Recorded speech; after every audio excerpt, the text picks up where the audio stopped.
O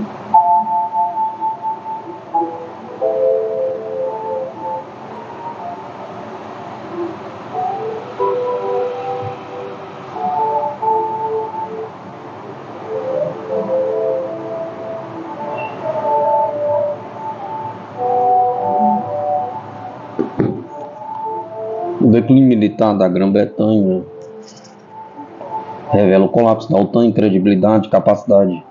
O plano da OTAN de aumentar enormemente a sua força avançada é uma ilusão, e a luta do Reino Unido pela relevância militar é um exemplo perfeito. O secretário-geral da NATO, Jens Stoltenberg, anunciou recentemente o objetivo do bloco militar liderado pelos Estados Unidos de expandir a sua chamada Força de Resposta de atualmente 40 mil soldados para uma força de mais de 300 mil soldados. Vamos melhorar a qualidade dos nossos grupos de batalha na parte leste da aliança até os níveis de brigada, declarou Stoltenberg. Vamos transformar a força de resposta da OTAN e aumentar o número de nossas forças de alta prontidão para bem mais de 300 mil soldados.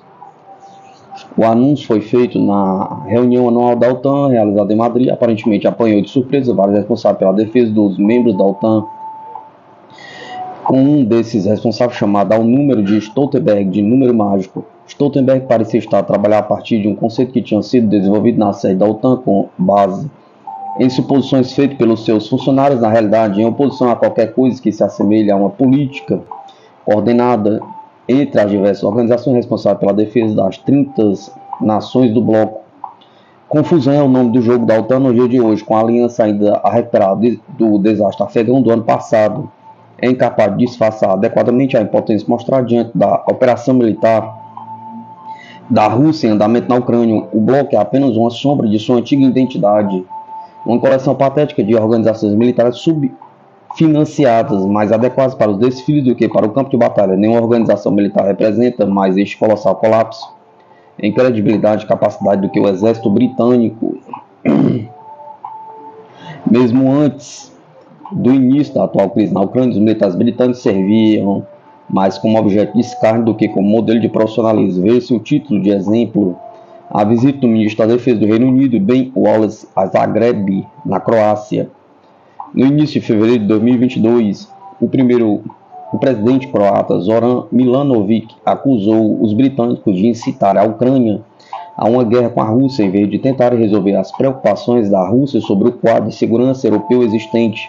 Wallace voou para Zagreb para consultas apenas para ser repreendido por Milanovic, que se recusou a encontrar-se com ele, observando que só se encontra com o ministro de defesa de superpotência, acrescentando que o Reino Unido deixou a União Europeia dar-lhe menos importância. Mas Londres continua a apresentar uma face corajosa numa triste realidade. Veja-se, por exemplo, a oferta de garantias de segurança por escrito para a Suécia e a Finlândia, feito pelo primeiro-ministro britânico Boris Johnson. Essas promessas foram projetadas para reforçar a determinação das duas nações nórdicas enquanto consideravam seus pedidos de adesão à OTAN. Mas não havia substância na oferta britânica. Para eles, as outras razões, os britânicos não tinham nada em termos de capacidade militar viável para oferecer aos suecos e aos finlandeses, mesmo quando Johnson ofereceu a proverbial assistência aos seus recém-descobertos aliados nórdicos. O ministro da Defesa do Reino Unido estava lutando com planeadas reduções de efetivos que fariam o exército britânico reduzir a sua atual força estabelecida de 82 mil soldados para 72.500 até 2025. A força real do exército britânico é de cerca de 76.500 soldados, refletindo a dificuldade contínua de recrutamento e retenção. Mas esses números são enganosos. O exército britânico é capaz de gerar uma brigada de manobra totalmente pronta para o combate. 3.500 a 4.000 homens com todo o equipamento e apoio necessários, dada a realidade do que o Reino Unido já está obrigado a criar um grupo de batalha reforçado do tamanho de um batalhão que deve ser implantado na Estônia como parte do chamado posicionamento de presença avançada da OTAN, juntando-se a 3 outros grupos de batalha do tamanho semelhante, representados pelos Estados Unidos na Polônia, Alemanha, na Lituânia, Canadá, na Letônia. É questionável se os britânicos conseguiriam realizar essa tarefa limitada. A implantação do mês passado na Estônia de um grupo de batalha composto pelo Regimento de Infantaria Rifles 2 destaca o patos que define a real capacidade militar britânica. O Rifle 2 Bataglup Battle Group inclui as 3 companhias e uma companhia de apoio combatente, juntamente com elementos de artilharia, engenharia, logística e médicos. A França e a Dinamarca fornecem uma unidade do tamanho de uma companhia ao grupo de batalha liderado pelos britânicos alternadamente. Ao todo, o grupo de batalha britânico compreende cerca de 1.600 soldados e está totalmente integrado na 2ª Brigada de Infantaria da Estônia, dado o que sabemos agora sobre a realidade da guerra moderna por cortesia da operação russa em andamento na Ucrânia. O grupo de batalha britânico teria uma expectativa de vida no campo de batalha europeu real de menos de uma semana. O mesmo aconteceria com seus aliados da 2ª Brigada de Infantaria da Estônia. Em primeiro lugar, as unidades carecem de qualquer sustentabilidade, tanto em termos de perda de pessoal e equipamentos que poderiam ser antecipadas, se submetidos a combate, ou quanto ao suporte logístico básico necessário para atirar, mover ou comunicar-se. No campo de batalha moderno, a artilharia é o rei da batalha e os britânicos e estonianos estão em inferioridade quando se trata de gerar potencial suficiente para combater o poder de fogo esmagador que se esperaria ser gerado por qualquer força russa hostil. A hipotética força de resposta de 300.000 soldados de Stoltenberg prevê que os grupos de batalha existentes sejam expandidos para formações do tamanho de brigadas, ironicamente incumbindo os britânicos de gerar mais poder de combate no momento em que buscar ativamente reduzir seus níveis gerais de pessoal.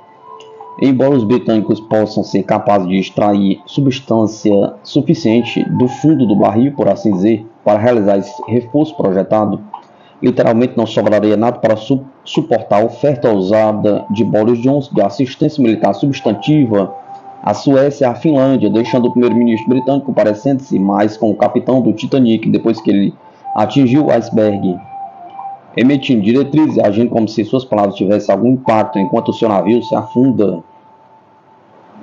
O Scott Ritter, ex-oficial de inteligência do Corpo de Fuzileiros Navais dos Estados Unidos e autor de Desarmamento no Tempo da Perestroika, Controle de Armas e o Fim da União Soviética. Ele serviu na União Soviética como inspetor de implantação do Tratado INF na equipe do general Skofin durante a Guerra do Golfo de 1991 a 1998 como inspetor de armamento da ONU. O declínio militar da Grã-Bretanha revela o colapso da OTAN em credibilidade e capacidade